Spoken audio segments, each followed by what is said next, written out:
아버님, 어머님, 다음 주 일요일 시간 꼭 비워두세요. 왜? 무슨 좋은 일이라도 있어? 아유, 당신은 몇 번을 얘기해야 해. 서준이 돌잔치 한다고 했잖아. 맞다. 내가 요즘 자주 깜빡깜빡한다. 그네 네가 이해해라. 그럼요, 아버님. 제가 그만큼 자주 말씀드리면 되죠, 뭐. 애미야, 돌잔치 장소가 어디라고 했니? 애비가 모시러 올 거예요. 호텔로 예약해뒀어요. 형님, 서준이 돌잔치를 호텔에서 한다고요? 지난주에 초청장 톡으로 보내잖아. 동서, 안 받았어? 받긴 했죠. 근데 바빠서 제대로 확인을 못했네요. 바빠도 우리 집 장손 돌잔치인데 그런 건 확인해야지. 어머니, 제가 요즘 워낙 바빠서요. 어디 둘째? 너만 일하니? 큰애도 일한다고 바빠. 어머니, 비교할 걸 비교하셔야죠. 제가 하는 일이랑 형님 하는 일이 어디 같아요? 연봉 1억 받는 거 아무나 할 수 있는 일이 아니라고요. 알았어, 동서. 어머님 그냥 하신 말씀인데 뭘 그리 정색을 하고 그래? 아니, 어머님이. 됐고, 동서도 그날 일요일이라 쉬지? 초청장에 호텔 위치 나와 있으니까 서방님이랑 알아서 와. 뭐 위치에 내비켜면 되는 거고. 근데 무슨 내 돌잔치를 호텔에서 한다고 그래요, 형님? 뭐? 아니, 그렇잖아요. 형님 내 월급이 총 400인데 호텔이 말이 돼요? 설마 저희한테 손 벌리려는 건 아니죠? 시댁 모임에 갔다가 시부모님께 아들 서준이 돌잔치에 대해 말씀드리고 있었습니다. 호텔 예약 후 바로 시부모님에게 얘기했었지만 혹시나 하고 한 번 더 확인하고 있었는데요. 옆에서 듣고 있던 동서가 아들 돌잔치를 호텔에서 한다고 트집을 잡았습니다.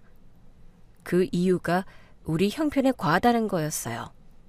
남편과 제가 한 달 벌어봤자 400만 원밖에 안 되지 않냐는 거였습니다. 동서는 자신의 연봉이 1억이라면서 툭하면 우리 앞에서 자랑하곤 했거든요.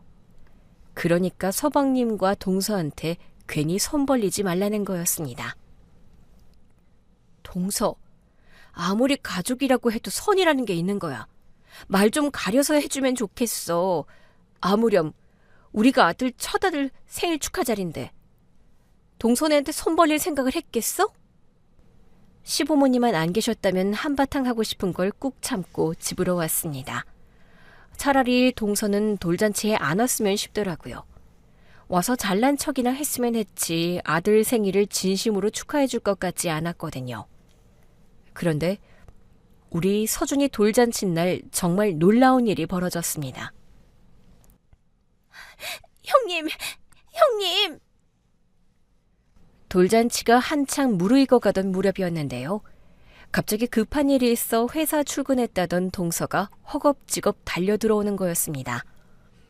아들 돌잔치를 축하하러 왔던 양가 어르신과 친척들, 친구들이 무슨 일인가 싶어 놀라서 지켜봤죠. 형님, 저 좀 도와주세요. 네?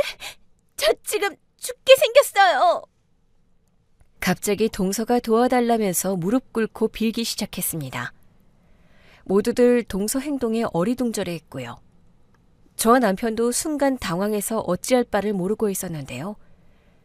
연봉 1억이라면서 건물 청소하는 우리 부부를 늘 무시하던 동서가 왜 제게 무릎을 꿇었는지 궁금하시죠?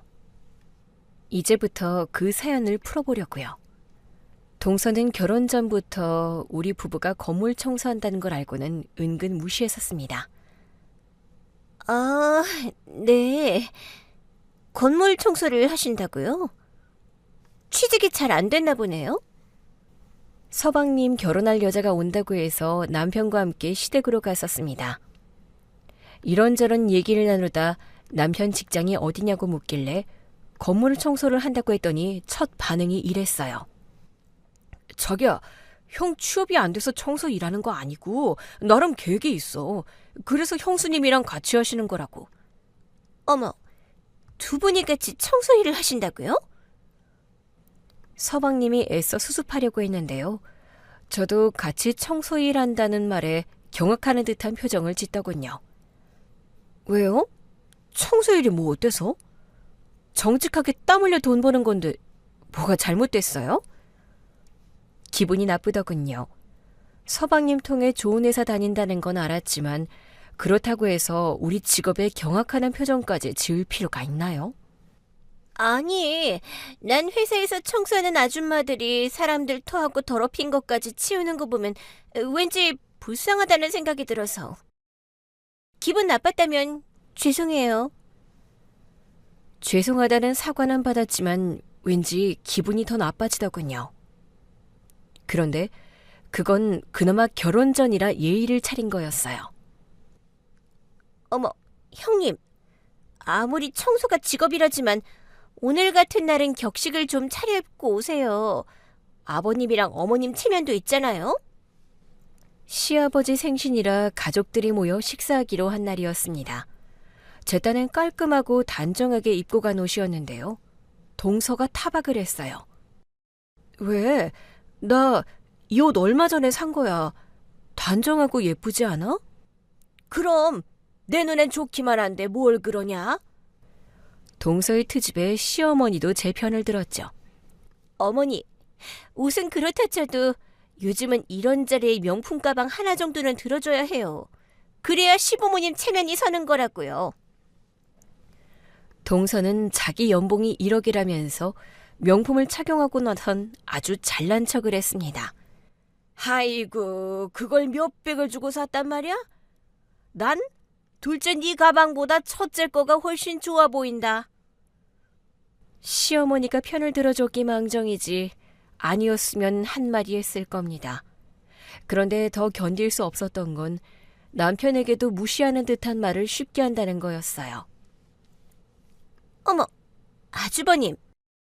요즘 직장 생활 쉽지 않아요. 회사에서 승진하기가 얼마나 힘든데요? 저처럼 연봉 1억 받는 자리에 있잖아요. 주위에서 깎아내리려고 얼마나 말들이 많다고요. 하긴 아주버님은 청소나 하시니 이런 세계는 잘 모르시겠지만요. 서방님 직장생활 얘기 끝에 나온 말이었습니다. 승진 앞두고 고민이 많다는 서방님 말에 남편이 조급하게 생각하지 말라고 위로하고 있었는데요. 뜬금없이 동서가 끼어들었어요. 동서, 그이도 직장생활 해봐서 알아. 그리고 지금 서방님 힘내라고 격려하는 거잖아. 그런데 거기서 동서 얘기가 왜 나와? 아니, 전 그만큼 직장생활이 쉽지 않다는 거죠. 그래, 우리도 잘 안다고. 동서, 연봉 1억이나 받는다면서 대화의 맥락이 이해가 안 돼? 네? 이상하네. 일 잘하려면 말의 핵심도 잘 파악해야 할 텐데.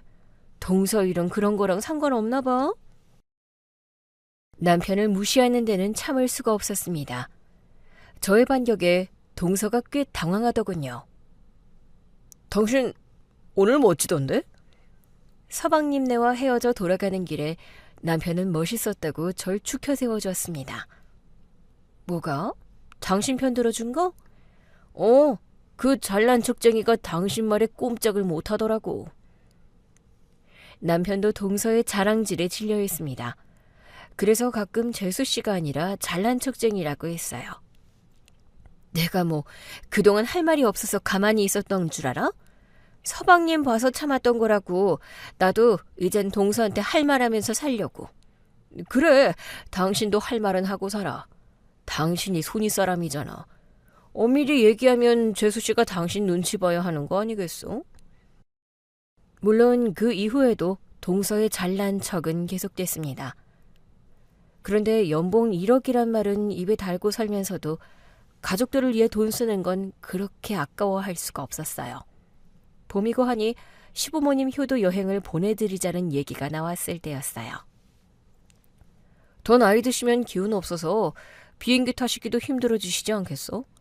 그러니 이번엔 해외로 여행을 보내드리면 어떨까? 해외 어디? 왜 큰아버님 네분 지난번에 하와이 다녀와서 좋다고 하셨잖아요. 서방님, 하와이는 어때요? 하와이 좋죠, 형수님.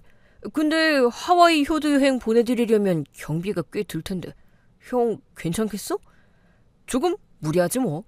그래? 그럼 우리가 좀 더 부담할게. 형은 곧 아기도 태어나고 하니까 돈 들 일이 많잖아. 우리야 아직 애가 없으니까. 시부모님 효도 여행을 하와이로 보내드리는 게 어떻겠냐고 하자 서방님은 비용을 좀 더 부담하겠다고 했습니다. 그런데 그때였어요. 무관심하게 앉아있던 동서가 화들짝 놀란 듯이 나섰어요. 자기야, 그게 무슨 소리야? 아버님, 어머님 여행 가시는데 우리가 왜 비용을 더 부담한다고 그래? 방금 얘기했잖아. 형네는 곧 애가 태어나서 돈 들일 일 많을 것 같다고. 늘 있는 일도 아닌데 이번엔 우리가 좀 더 부담하자고. 그래도 이건 아니지. 자기가 장남도 아닌데 왜 더 부담을 해야 해? 아니, 부담을 더 해야 한다는 게 아니고 내가 그러고 싶다고. 동서는 아랑곳하지 않았습니다. 그러니까 내 말이 그 말이잖아. 자기가 왜 더 낸다고 하는 거냐고. 그리고 이런 건 나랑 먼저 의논해야 하는 거 아니야? 그래서 지금 얘기하고 있는 거잖아. 아니, 이렇게 불쑥 던지는 건 아니지. 나랑 미리 의논했어야지. 어떻게 미리 의논을 해? 금방 형이랑 형수님이 하신 얘기잖아. 자기, 같이 듣고도 그런 말을 해? 같이 들었으면 같이 결정을 해야지. 왜 자기 멋대로 그런 결정을 하냐고. 자기야, 왜 자꾸 똑같은 말을 반복하게 해? 형수님 곧 출산이잖아. 그럼 돈 들일 일 많을 테니까 우리가 이번엔 좀 더 부담하자고. 다음에 우리한테 그런 일이 생기면 형이 그렇게 하면 되잖아. 가족끼리 정 떨어지게 하나하나 따져야겠어? 자기야, 가족일수록 돈 관계는 정확하게 해야 한다고. 그리고 우리가 아주버님한테 돈 받을 일이 뭐 있겠어? 뭐? 아니, 그렇잖아. 아주버님이랑 형님 둘이 벌어도 내 한 달 월급 반도 안 된다고. 그런데 무슨 도움 받을 일이 있겠어? 그리고 이렇게 은근슬쩍 우리 부담이 늘잖아? 그럼 앞으로도 이게 당연한 것처럼 될 수 있다고. 우리 부부가 앞에 있건 말건 개의치 않았어요. 동서는 화가 난 서방님과 말다툼하기 시작했습니다. 그만해, 지호가. 재수씨도 그만하세요. 보다 맡은 남편이 그만하라고 두 사람에게 다소 언성을 높였습니다. 하와이 여행 경비 그냥 반반씩 부담하는 걸로 하자. 어차피 그럴 생각으로 꺼낸 얘기였어. 됐죠, 재수씨? 남편도 어지간히 기분이 나빴나 봅니다. 동서가 무시하는 말을 해도 서방님 생각해서 허허 웃고 넘기던 남편이었는데요. 이번엔 동서에게 대놓고 얘기를 하더군요. 맞아요, 서방님. 출산 준비는 대충 다 했으니 걱정하지 마세요. 이 말대로 반반씩 부담하기로 해요. 저도 서방님에게 반반씩 부담하자고 했습니다. 그리곤 동서에게 한마디 했죠. 동서, 사람 일이란 건 모르는 거야. 살다가 동서가 우리한테 도움 청할 일 없을 줄 알아? 무릎 꿇고 사정하면서 도와달라고 할 일이 생길 수도 있다고. 그러니 너무 자신하지 마. 뭔가를 예감해서 그런 말을 했던 건 아니었습니다. 인생이란 게 그런 거 아니겠습니까? 지금 좀 잘 번다고 해서 끝까지 잘 산다는 보장도 없고요. 현재 돈이 없다고 해서 평생 가난하게 사는 건 아니지 않습니까? 연봉 1억 받는다고 아나 모이는 동서가 꼴 보기 싫더군요. 설마요, 형님. 아무렴 제가 형님한테 무릎까지 꿇으면서 도움 청할 날이 오겠어요? 동서는 저의 경고에도 불구하고 자신만만했는데요. 마치 예언이 들어맞기라도 한 듯 제게 무릎 꿇고 도와달라고 사정하는 날이 오지 않았습니까? 앞서 말씀드렸던 것처럼 동서는 아들 서준이 돌잔치를 호텔에서 한다고 무시했었습니다. 게다가 돌잔치 당일은 나타나지도 않았어요. 대신 서방님이 시부모님을 모시고 일찍 왔더라고요. 서방님, 동서는요? 동서는 같이 안 왔어요? 요즘 회사에 좀 안 좋은 일이 생겨서요. 출근했어요. 아휴, 일요일인데도 출근하라고 했다고요? 1억 연봉도 별 수가 없나 봐요. 형수님까지 왜 그러세요? 급한 일만 처리하고 바로 온다고 했어요. 돌잔치 시작 전까진 아마 올 거예요. 서방님은 돌잔치 시작 전에 올 거라고 했지만 아니었습니다. 한참을 지나고도 오지 않았어요. 하지만 전 전혀 신경 쓰지 않았습니다. 동서가 와봤자 도움될 건 하나도 없었으니까요. 좋은 분위기 산통 깨지 않아 다행이라는 생각마저 들었습니다. 양가 부모님과 친척들, 친구들의 축하 속에서 돌잔치 분위기가 흥겹게 무르익어 가고 있었어요. 돌잔치의 하이라이트인 아들의 돌잡이 순서였습니다. 서준아, 서준이 뭐가 마음에 들어? 우리 서준이 가장 마음에 드는 걸 하나 골라볼까? 돌잔치에 참석한 하객 모두가 아들이 어떤 물건을 집어들지 기대하는 눈빛으로 바라보고 있었는데요. 하필이면 마침 그때 동서가 숨을 헐떡이면서 뛰어들어오는 게 아니겠습니까? 형님! 동서는 숨가쁘게 절 불렀어요. 순간 모든 사람의 시선이 동서에게로 쏠렸습니다. 하지만 동서는 아랑곳하지 않고 달려오더군요. 그리곤 무릎을 꿇고 제 손을 잡더니 애원하기 시작했습니다. 형님, 저 좀 도와주세요. 네, 저 지금 죽게 생겼어요. 남편과 전 이 상황이 당황스럽기만 했습니다. 동서, 지금 이게 무슨 짓이야? 빨리 일어나지 못해? 전 얼른 일어나라고 동서를 꾸짖었습니다. 형님, 제발요. 제가 지금 죽게 생겼다니까요. 동서는 조카 돌잔치라는 건 안중에도 없는 것 같았어요. 알았으니까 나중에 얘기해. 지금 우리 서준이 돌잔치인 거 안 보여? 전 동서의 대책 없는 행동에 화가 났는데요. 다행히 서방님이 얼른 동서를 데리고 밖으로 나갔습니다. 아휴, 재수 씨가 회사 일로 늦었는데 서준이 엄마한테 혼날까봐 겁을 잔뜩 먹었었나 봅니다. 제 와이프 전혀 무서운 사람 아닌데 손윗동서가 무섭긴 무서운가 봐요. 남편의 재치로 쌓여진 분위기를 빠르게 수습했습니다. 때마침 서준이가 마이크를 잡아줬던 덕분에 사람들의 와 하는 함성 소리에 동서가 일으켰던 소동이 묻혔어요. 역시 우리 아들이 저 닮아서 트렌드를 잘 안다니까요. 요즘 대세는 아무래도 아이돌 가수 아니겠습니까? 사람들은 아들이 과연 유명한 아이돌 가수가 되겠는지 우리 부부에게 노래를 불러보라면서 박수를 보냈고요. 남편과 전 갑자기 노래를 부르게 됐습니다. 덕분에 돌잔치는 흥겨운 분위기에서 마무리가 됐어요. 하지만 전 동서가 친 사고를 그냥 넘길 수 없었습니다. 동서, 도대체 무슨 짓이야? 우리 서준이 돌잔치 만치려고 작정했어? 형님, 죄송해요. 제가 하도 다급해서 그만. 아무리 다급해도 그렇지. 동서 때문에 분위기 얼마나 이상해졌는지 알아? 다급해서 그랬다는 동서 말에 더 화가 나더군요. 어쩜 동서는 자기 생각밖에 안 해? 아버님, 어머님한테는 첫 손주 돌잔치잖아. 어른들 모셔놓고 이게 무슨 경우야? 전 호되게 야단을 쳤습니다. 남편도 말리지 않았어요. 형님, 화나신 건 알겠는데 일단 제 얘기도 좀 들어주세요. 네? 웬일인지 동서는 말대답 한마디를 제대로 안 하더군요. 참고 있을 동서가 아니었는데 말이죠. 대신 자신의 얘기를 좀 들어달라고 애원했습니다. 그래, 무슨 변명을 하는지 일단 드러나 보자. 얘기해봐. 전 동서에게 왜 그런 행동을 한 건지 이유를 얘기해보라고 했습니다. 뭔가 꿍꿍이가 있었겠지 했는데요. 하지만 동서 입에서 나온 말은 전혀 뜻밖의 얘기였습니다. 어떤 변명이었는지 궁금하시죠? 그 얘기를 하기 위해선 우선 아들 서준이 돌잔치와 관련해서 먼저 설명할 일이 있습니다. 아들 서준의 돌잔치를 호텔에서 하게 된 건 사연이 있습니다. 남편과 제가 건물 청소를 하던 어느 날의 사건이었습니다.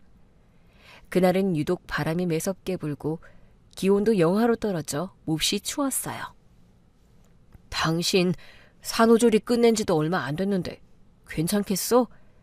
오늘은 너무 추우니까 그냥 집에 있어.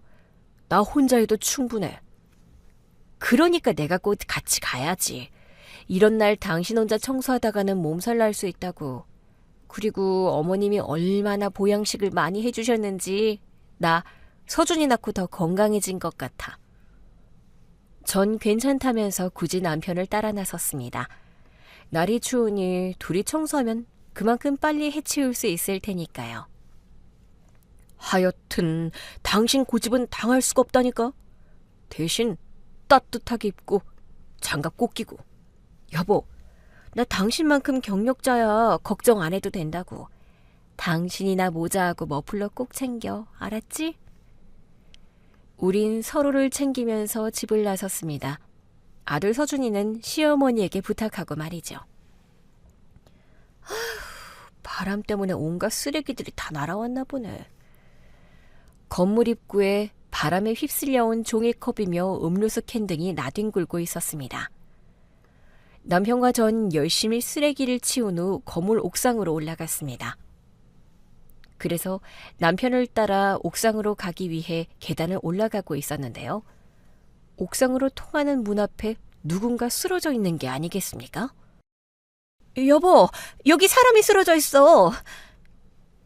앞서 올라가고 있던 제가 남편에게 놀라서 소리 질렀습니다. 어? 그게 무슨 소리야? 사람이라니? 제 목소리에 놀라 뛰어온 남편이 쓰러진 사람에게 다가갔어요. 여보, 이 사람 건물 사장님이야. 뭐, 사장님이라고?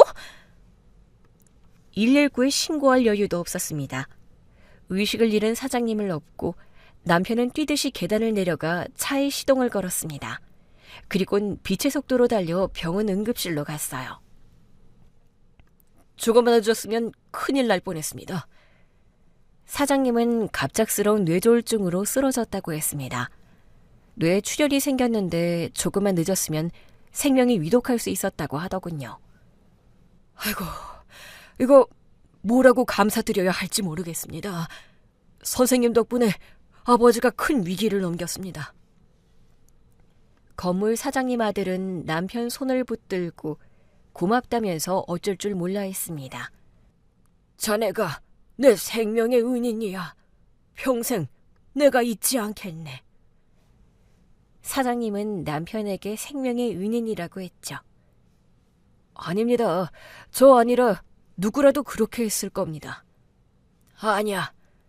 자네가 나 발견하자마자 업고 뛰어왔다면서. 구급차 기다린다고 지체했으면 큰일 났을 거라고 하더라고. 게다가 거긴 골목이 좁아서 구급차 들어오기가 쉽지가 않아. 남편은 사장님을 업고 5층 건물 계단을 순식간에 뛰어내려왔었습니다. 나중에 보니 속옷까지 땀으로 흠뻑 젖어 있더군요. 저희가 청소하던 건물은 옛날에 지어진 탓에 엘리베이터가 없었거든요. 혹시 내 도움이 필요한 일은 없나? 내가 자네한테 뭐라도 보상을 좀 하고 싶어서 그래. 남편과 제가 한사코 사례금을 거절하자 사장님은 도움 필요한 일이 없냐고 물었습니다. 그런 거 없습니다. 청소비 올려주신 것만 해도 충분합니다. 사장님은 퇴원 후 우리 청소 용역비부터 올려줬습니다. 그래도 부족하다면서 도울 일이 있으면 언제든 얘기하라고 했어요. 남편과 전 감사하다는 말로 대신했죠. 자네 아들이 곧 도울이라고 했지? 그런데 아들 서준이 첫 생일 한 달 전에 갑자기 사장님이 찾아와 정확한 날짜를 묻더군요. 지나가는 말로 아들에 대해 잠깐 얘기한 적이 있었거든요. 안 그래도 딱 한 달 남았습니다. 그래, 돌잔치는 어디서 하기로 했나? 남편과 전 작은 식당 하나를 빌려 양가 부모님 모시고 간단하게 식사할 계획이었어요. 그렇게 말씀드렸더니 명함 하나를 주시더라고요. 여기로 전화해봐. 내가 다 얘기해뒀어. 내 성이니까 사양할 생각은 말고. 그게 바로 아들 돌잔치를 했던 호텔 지배인 연락처였습니다. 지배인은 사장님에게 지시받았다면서 서준이 돌잔치 일치를 준비하겠다고 하더군요. 물론 모든 게 공짜였습니다. 아니, 사장님의 선물이었어요. 내가 거절은 안 된다고 했지. 생명의 은인한테 내가 그 정도도 못하나. 남편이 너무 과한 선물이라고 하자 사장님은 짐짓 화난 것 같은 표정까지 지으면서 사양하지 말라고 했습니다. 여보, 사장님 성의를 너무 무시하는 것도 예의가 아니야. 대신 우리가 더 열심히 건물 청소하면 되잖아. 그렇게 해서 돌잔치를 호텔에서 하게 된 건데요. 동서 입에서 사장님 얘기가 나올 줄 어떻게 알았겠습니까? 형님, 우리 회사 이사님하고 잘 안다면서요. 그래서 서준이 돌잔치도 그 호텔에서 한 거고요. 이사님? 우리가 동서 회사 이사를 어떻게 알아?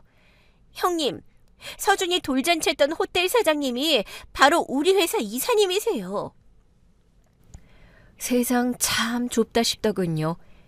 알고 보니 우리가 청소하던 건물주 사장님이 동서 회사 이사였습니다. 그래서 제가 회사에서 곤란한 일을 당해서요. 아주버님이랑 형님이 이사님께 말씀 좀 해주세요. 우리더러 얘기를 해달라고? 어머님께 다 들었어요. 아주버님이 이사님 생명의 은인이시라면서요. 그래서 서준이 돌잔치도 호텔에서 공짜로 했던 거잖아요.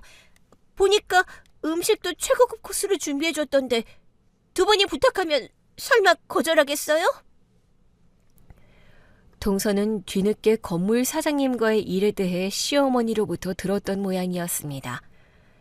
자신에 대해 부탁 좀 해달라고 막무가내로 졸랐어요. 건물 사장님이 동서 회사의 실질적인 의사결정자라고 했습니다. 동서, 회사에서 무슨 일이 있었는지 모르겠지만 사장님께 아무 부탁이나 할 수 있는 그런 사이 아니야. 형님, 아무 부탁이라뇨? 가족끼리 그런 말이 어딨어요. 형님, 말 너무 섭섭하게 하신다. 평소엔 칼같이 선을 긋던 동서가 섭섭하다고 했습니다. 옆에서 듣고 있던 남편이 마음이 약해져서 나서려고 하는 것 같았어요. 전 안 된다고 재빠르게 눈짓했습니다. 섭섭하다니? 공과 사 구별이 확실한 동서가 할 얘기는 아닌 것 같은데? 어머, 형님, 제가 했던 말 그동안 마음에 담아두셨나 보구나. 제가 그래서 무릎 꿇고 빌었잖아요. 그 정도 했으면 형님도 마음 풀어야죠. 무릎 꿇었다면서 마음 풀라고 당당하게 구는 동서 태도에 다시 화가 치밀더군요. 동서, 사과는 그렇게 하는 게 아니야. 무릎을 꿇으면 뭐해? 전혀 진심이 느껴지지 않는데. 그리고 그 무릎, 사과가 아니라 동서 자신을 위해서 꿇었던 거잖아. 다급하니까 도와달라고. 아니야? 형님, 이사님 좀 안다고 지금 저한테 유세 부리는 거예요? 왜? 난 좀 그러면 안 돼? 동서가 그랬잖아. 연봉 1억인 동서가 우리한테 부탁할 일은 절대 없을 거라고. 근데 세상에 이런 날도 오네? 형님, 도와달라고 했다고 지금 저 가지고 노는 거예요? 동서, 그런 기분까지 들어? 그럼 그동안 동서가 우리한테 어떤 짓을 했는지 알겠네? 형님, 정말 1억이에요? 아들 돌잔치 때 무릎 꿇고 도와달라고 하던 분위기는 온데간데 없었습니다. 더 말해봤자 서로 감정만 상할 것 같으니까 그만하자, 동서. 일부러 그러는 건 아니고 진짜 우리가 사장님한테 뭘 부탁하고 그럴 사이 아니야. 서준이 돌잔치만으로도 우리가 이미 빚을 졌고 그러니 동서 일은 동서가 알아서 해결해. 동서의 부탁을 거절하고 돌아섰습니다. 동서가 괘씸해서 일부러 거절한 건 아니었습니다. 서준이 돌잔치만으로도 충분히 감사한데 거기다 동서 일까지 부탁한다는 건 너무 염치 없는 것 같았거든요. 게다가 동서 회사 일이면 공적인 거 아니겠습니까? 공적인 업무에 사적인 부탁을 하는 건 아니다 싶었어요. 재수 씨가 회사에서 큰 실수를 했나 봐. 잘못하면 잘릴 수도 있다고 하더라고. 제가 동서와 얘기하는 동안 남편이 서방님께 전후 사정에 대해 들었다고 했습니다. 무슨 실수를 했길래 잘릴 수 있다는 말까지 나와? 재수 씨 실수로 회사가 엄청난 손해를 보게 생겼대. 임원회의까지 소집됐다고 하더라고. 그래서 일요일인데도 출근한 거구나? 재수 씨 일주일째 야근했다 집에도 못 들어오는 날도 있었다고 하더라고. 지금 제정신이 아닌가 봐. 당연히 제정신이 아니겠지. 정신이 똑바로 박힌 사람이면 그렇게 뛰쳐 들어왔겠어? 조카 돌잔치를 망치려고 아주 작정을 한 것 같더라고. 그래서 당신 그렇게 재수 씨한테 모질게 얘기한 거였어? 모질게 뭐가 모질어. 평소에 동서가 했던 일 생각하면 그것도 많이 참은 거야. 그래, 맞아. 잘난 척쟁이가 했던 거에 비하면 당신은 양반이지. 그리고 당장 숨 넘어가는 일도 아니잖아. 몇십 분만 참았다가 돌잔치 끝나고 얘기하면 될 거 아니야. 조카 돌잔치를 꼭 난장판으로 만들어야겠어? 그래도 분위기 금방 수습했잖아. 덕분에 당신이랑 나랑 오랜만에 노래도 불렀고. 그거야. 당신이 순발력 있게 대처해서 그랬던 거고. 당신 지금 나 칭찬하는 거야? 당신 덕분에 서준이 돌잔치 잘 마무리됐어.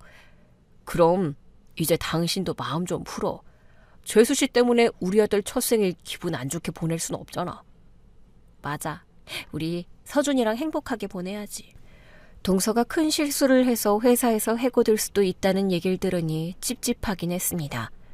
하지만 그렇다고 해서 건물 사장님을 찾아갈 수는 없었어요. 아무리 우리 덕분에 생명을 구했다고 해도 회사 일까지 부탁할 수는 없는 거였으니까요. 하지만 며칠 후 우린 사장님으로부터 어이없는 얘기를 듣게 됐습니다. 김소영 팀장하고 가족인 줄은 몰랐네. 서준이 돌잔치 감사 인사를 드리려고 작은 선물을 준비해 사장님을 찾아갔더니 인사 끝에 동서 얘기를 하는 거였습니다. 네. 저희도 얼마 전에 알았습니다. 사장님이 재수씨 회사 이사님이시라는 걸요. 사장님은 어떻게 아시게 됐어요? 김 팀장이 찾아와서 얘기를 했네. 자기 남편이 홍지섭 씨 동생이라고. 네? 동서가 사장님을 찾아왔었다고요? 혹시 재수 씨가 사장님께 무슨 부탁이라도 하던가요? 자기 편이 돼달라고 하더라고. 이번에 김 팀장 때문에 회사가 큰 손해를 입었다는 사실은 알고 있나? 네, 그 얘기는 동생한테 대강 들었습니다. 회사에 입은 피해가 워낙 커서 말이야. 내가 손 쓴다고 될 일이 아니거든. 죄송합니다. 동서가 사장님께 무리한 부탁을 했나 보네요. 그것도 그렇지만 이건 공적인 일인데. 잘 알고 있습니다. 사장님, 그래서 저희도 동서한테 안 된다고 거절했었어요. 맞습니다. 서준이 돌잔치만 해도 감사한데 그런 사적인 부탁은 할 수 없다고 이 사람이 딱 잘라서 얘기했습니다. 그런가? 사실 내가 오해를 좀 했었어. 두 사람 말 믿고 날 찾아왔었나 했었거든. 아닙니다, 사장님. 저희가 청소 일을 하지만 회사 조직의 생리도 어느 정도 알고 있고요. 공과 사도 잘 구분하고 있어요. 알지. 자네들 정직한 거야 내가 잘 알지. 그래도 사람이라는 게 가족 일에 대해선 마음이 약해지는 법이거든. 그런데 내가 괜한 오해를 했나 보네. 미안하네. 아닙니다. 사장님 입장에선 충분히 그러실만 하죠. 감사 인사드리러 갔다가 뜻하지 않은 오해까지 풀게 됐습니다. 동서 진짜 못 말리겠다. 어떻게 당신과 날 팔 수가 있어? 그만큼 다급했던 거겠지. 당신한테 무릎 꿇고 도와달라고 했으면 말 다 한 거 아니야? 하긴 얼마나 다급했으면 그 오만한 인간이 나한테 무릎까지 꿇었겠어? 남들 체면은 어떻게 되든지 상관 않고 자기 생각만 하는 이기적인 동서의 행동에 어처구니가 없었습니다. 근데 동서 진짜 상황이 심각한가 봐. 그치? 그런 것 같더라고. 그나저나 서방님이 걱정이네. 동서 일 때문에 서방님도 힘들 거 아니야. 안 그래도 어젯밤 술에 취해서 전화가 왔더라고. 재수씨 히스테리가 장난이 아닌가 봐. 그래? 여보, 우리 서방님만 살짝 불러서 같이 저녁 먹자고 할까? 이럴 때 우리가 힘이 돼줘야지. 어떻게 지혁이만 오라고 해. 재수씨도 같이 오라고 하자. 어? 알았어. 전 내키진 않았지만 알겠다고 했습니다. 토요일 저녁 식사 초대를 했어요. 동서는 잔뜩 볼멘 얼굴로 나타났더군요. 하지만 남편과 저 둘 다 못 본 척했습니다. 서방님, 얼굴이 왜 이렇게 안 좋아요? 밥도 제대로 못 챙겨 먹고 다니는 거 아니에요? 서방님 좋아하는 불고기랑 오징어 묵국 끓였어요. 많이 먹어요. 형수님, 일하시랴 서준이 보시랴 정신없을 텐데 저까지 챙겨주시고. 아니에요. 그이랑 저 평소 먹는 대로 차린 것뿐이에요. 그러니 부담 가지지 말고 많이 먹어요, 서방님. 서방님은 서준이 돌보는 것만으로도 힘들 텐데 자기까지 챙기냐면서 미안해했습니다. 남편 닮아 서방님도 순한 사람이었어요. 그러니 동서를 견디고 사는 거겠죠. 뭐해? 동서는 저녁 안 먹어? 평소 같으면 뭐라고 한마디 했을 동서가 뾰로통하게 앉아만 있을 뿐 말이 없더군요. 전 영 입맛이 없네요. 자기야, 형수님이 일부러 우리 위해 준비하신 거잖아. 입맛 없다고 핑계 대지 말고 와서 먹어. 자기야, 핑계라니? 지금 내 상황 알면서도 그런 말이 나와? 미안해. 내가 말이 헛나왔네. 알았으니까 여러 사람 불편하게 하지 말고 얼른 먹자. 뭐? 여러 사람 불편하게 하지 말라고? 지금 내가 불편하게 한다는 거야? 별말도 아니었는데 동서는 발끈했어요. 서방님에게 애꿎은 화풀이를 하는 것 같이 보였습니다. 동서, 서방님이 틀린 말 한 것도 아니잖아. 동서가 그러고 있으면 우리가 어떻게 편하게 밥을 먹겠어? 보다 못한 제가 한마디 했습니다. 형님이 언제부터 그렇게 나한테 신경을 썼다고 그래요? 뭐야, 말에 묘하게 가시가 있다? 형님, 결국 아주버님이랑 둘이 찾아갔더라고요? 아하, 사장님 찾아갔던 것 때문이었습니다. 아, 그것 때문에 이러는 거구나? 형님, 도와줄 마음 없으면 쟤는 뿌리지 말아야죠. 어떻게 가족끼리 이럴 수가 있어요? 우리가 뭘 어쨌다고 그래? 나 참, 아주버님이랑 형님이 무슨 짓을 했는지 모르시겠어요? 덕분에 나 회사에서 아주 우스운 꼴이 됐다고요. 동서, 입은 삐뚤어졌어도 말은 바로 하랬어. 우리 때문이 아니라 동서가 자초한 일이잖아. 그이랑 나 팔아서 무리한 청탁을 했다면서? 그 얘기 듣는데 우리가 얼마나 부끄러웠는지 알아? 아주버님이랑 형님 체면만 중요하다 이거죠? 아니, 우린 체면 챙기려고 한 거 없어. 서준이 돌잔치 감사 인사하러 갔다가 사장님한테 얘기 듣게 된 거고. 그래서 사실대로 말씀드린 것뿐이라고. 그러니까 그 사실이 가족은 어떻게 되든 말든 두 사람 이익만 챙기겠다는 거잖아요. 뭐? 이익을 챙겨? 그럼 내 말이 틀렸어요? 어쩌다 이사님 눈에 한 번 든 거 가지고 지금 나한테 복수하는 거잖아요. 복수? 도대체 우리가 동서한테 무슨 복수를 해? 형님, 그동안 나 많이 부러워했었잖아요. 내가 모를 줄 알아요? 동서, 도대체 무슨 얘기를 하는지 모르겠네? 아닌 척 위선 떨지 말아요. 내가 형님 같은 사람 잘 알아요. 1억 연봉 받는다니까 엄청나게 질투하면서 아닌 척하는 위선자. 동서, 말이면 단 줄 알아? 막가는 동서 말에 화가 났습니다. 그때였어요. 재수씨, 그만하세요. 남편도 화가 났는지 동서에게 버럭 소리를 질렀습니다. 아무리 힘들어도 그렇지 어떻게 손윗 사람한테 그런 막말을 할 수가 있습니까? 위선자라뇨. 이 사람 위선자 아니고 재수씨 부러워한 적 한 번도 없어요. 재수씨한테나 돈이 그렇게 중요하지. 우린 재수씨가 1억이 아니라 10억 연봉을 받는다고 해도 관심 없습니다. 화가 난 남편의 말에 동서도 주춤하더군요. 자기야, 형하고 형수님이 우리 생각해서 일부러 저녁 먹자고 한 건데 이게 뭐야? 빨리 형수님한테 사과드려. 남편과 서방님이 제게 사과하라고 동서에게 한마디씩 했습니다. 하지만 동서는 입을 꾹 다문 채 말이 없었어요. 서방님, 마음에도 없는 사과 받을 생각 없어요.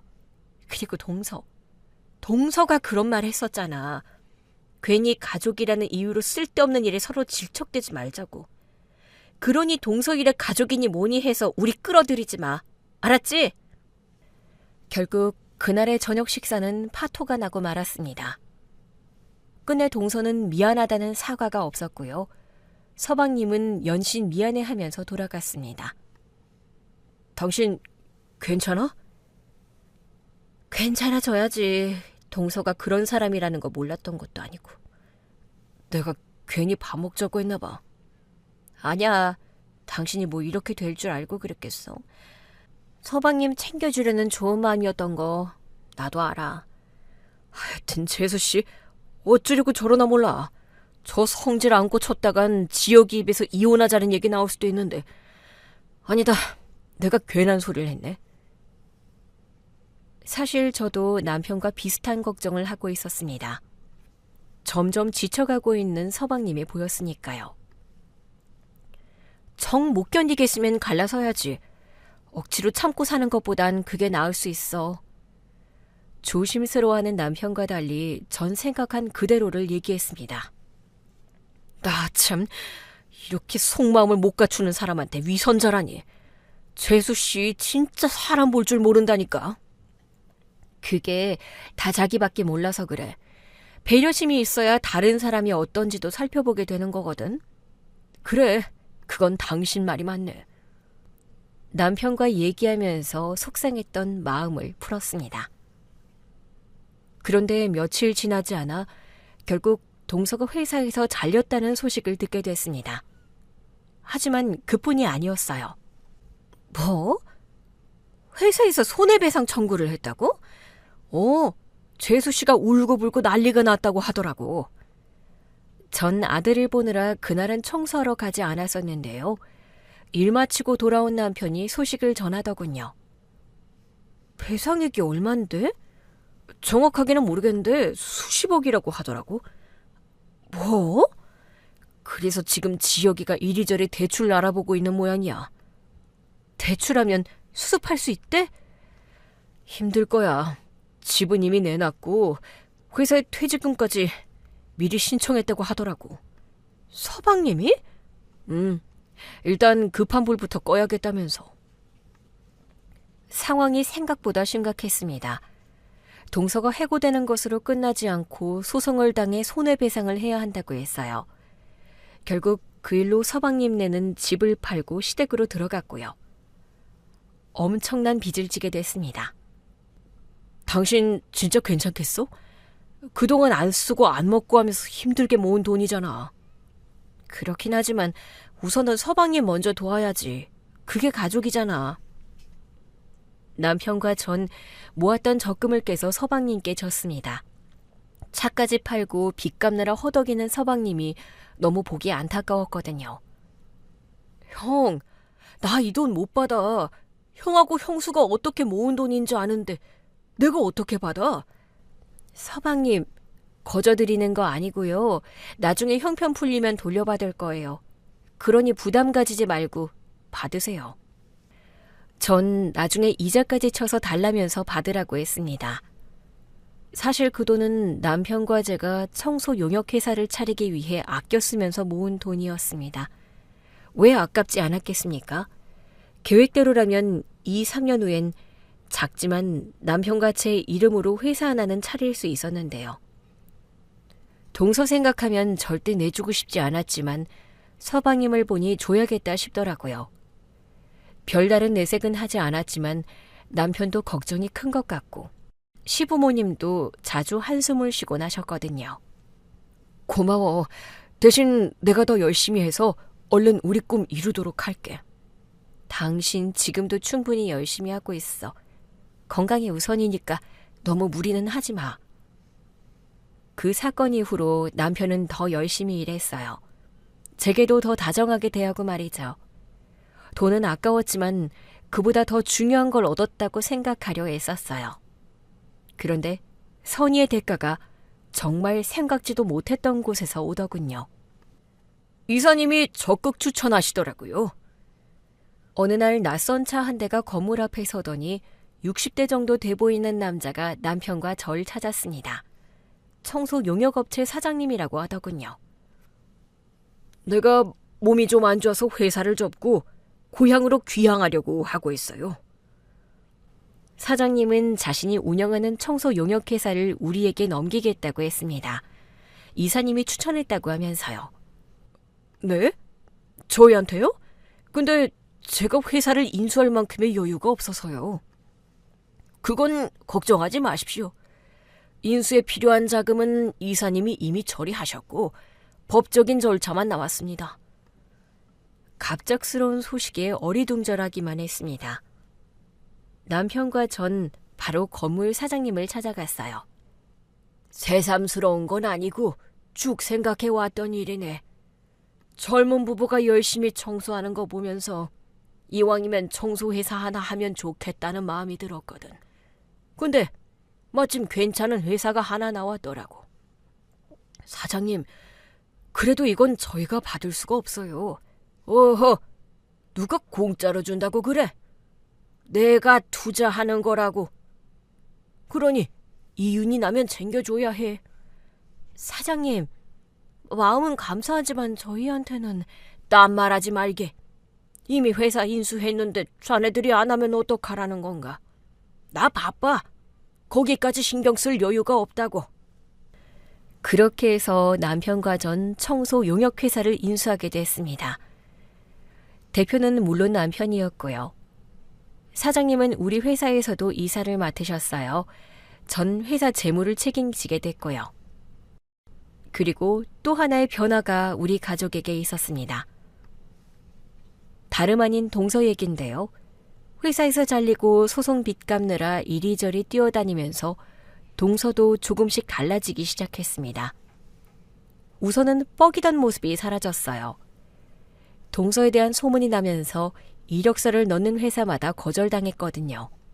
게다가 연봉 1억일 때는 그렇게 친한 척하던 사람들도 동서에게 등을 돌렸었나 봅니다. 그런 현실을 조금씩 인식하기 시작하더군요.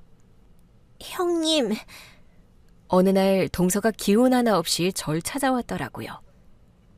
웬일이야 동서? 무슨 일 있어? 동서가 진 빚 때문에 이혼 얘기까지 나오고 있던 때였습니다. 시부모님은 그 많은 빚을 왜 서방님이 같이 떠안냐면서 이혼하라는 말까지 하셨었거든요. 서방님이 그럴 수 없다고 해서 버티고 있을 뿐이지 아마 시댁에서 눈치께나 보고 있을 거다 싶었습니다. 밥은 먹었어? 밥 먹었냐는 제 물음에 동서는 고개만 젓더군요.